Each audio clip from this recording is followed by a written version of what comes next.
रायगड जिल्ह्यात पालकमंत्री पदावरून शिंदे सेना आणि राष्ट्रवादीमध्ये संघर्ष सुरू आहे। तिढा सुटत नसेल तर रायगडचे पालकमंत्री पद भाजपला द्यावं असं मोठं भाष्य भाजपचे ज्येष्ठ नेते आमदार रविशेठ पाटील यांनी केलंय।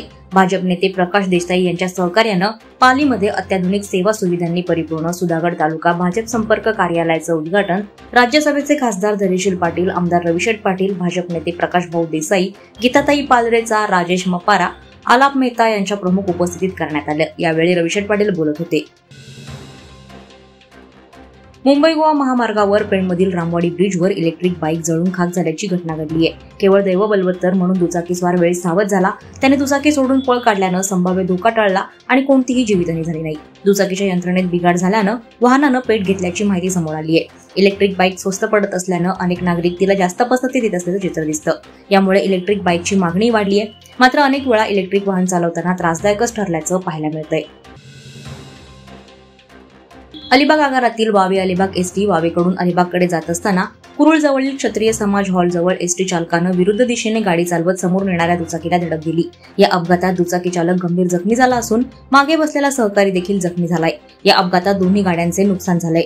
यावेळी रस्त्यावरून जाणाऱ्या इतर प्रवाशांनी आणि एसटी चालकानं या दुचाकीस्वाराला रस्त्यातून बाजूला नेलं, मात्र या अपघाताला एसटी चालकच कारणीभूत असल्याचं प्रत्यक्षदर्शींकडून बोललं जातंय।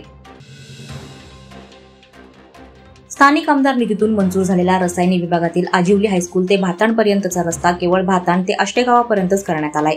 आरबी देशमुख कंपनीने केलेल्या या अर्धवट रस्त्याची पहिल्याच पावसात पोलखोल झालेली पाहायला मिळाली। रस्ता तयार होऊन 1 महिना देखील झाला नाही, तोच खड्ड्यांचं साम्राज्य पाहायला मिळतंय। सर्वसामान्य जनतेच्या पैशातून कोट्यवधींचा खर्च या रस्त्यासाठी करण्यात आला असून पहिल्याच पावसात मात्र खड्डे पाहायला मिळतात। त्यामुळे रस्ते कामासह बांधकाम विभागाचा प्रताप चव्हाट्यावर आलाय। चौक भागात मध्यरात्री अचानक आलेल्या तुफान पावसानं आणि वादळी वाऱ्यानं अनेकांच्या घरांचं नुकसान झालंय, तर वांबळ गावच्या स्मशानभूमीची निवारा शेड पूर्णपणे जमीनदोस्त झाली आहे। काही घरांवरती झाडे पडून पत्रे आणि कौले फुटलीत। अनेक ठिकाणच्या विद्युत पुरवठा करणाऱ्या वाहिनी खांब वाकल्यानं विद्युत वाहिन्या तुटल्या आहेत। विद्युत पुरवठा खंडित झाल्यानं पाणी पुरवठा खंडित झालाय, तर रात्रभर वीज पुरवठा नसल्यानं वयोवृद्ध आणि लहान मुलांच्या झोपेवर परिणाम झाला असून डास आणि मच्छर यांचं रात्रभर साम्राज्य पाहायला मिळालं।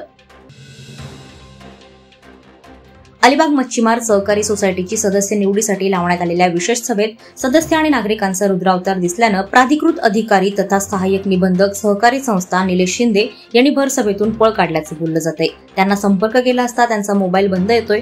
मच्छीमार बांधवांना विविध समस्या असल्यानं विकास खुंटलाय। काही जण संस्थेच्या नावाखाली स्वतःची पोळी भासतायत, त्यामुळे सभेत मोठ्या प्रमाणात गदारोळ झाला। गुप्त मतदान घ्यावं ही मागणी लावून धरल्यानं गुप्त मतदान घेण्यात येईल असं तोंडी आश्वासन देत सचिव अमृत भगत यांच्या समवेत शिंदे यांनी भर सभेतून पळ काढल्याचं बोललं जातंय।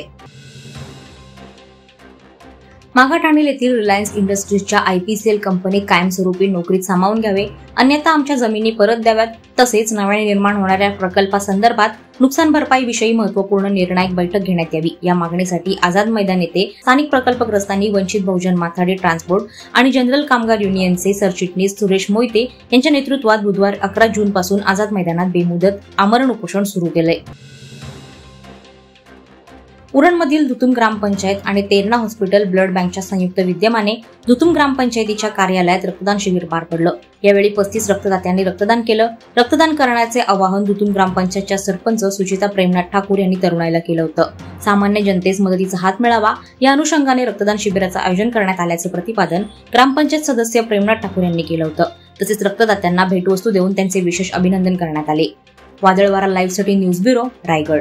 नवी मुंबई व रायगड जिल्ह्यातील ताज्या बातम्या आणि घडामोडींसाठी सबस्क्राईब करा वादळवारा लाईव्ह चॅनल आणि दाबा बेल आयकॉन।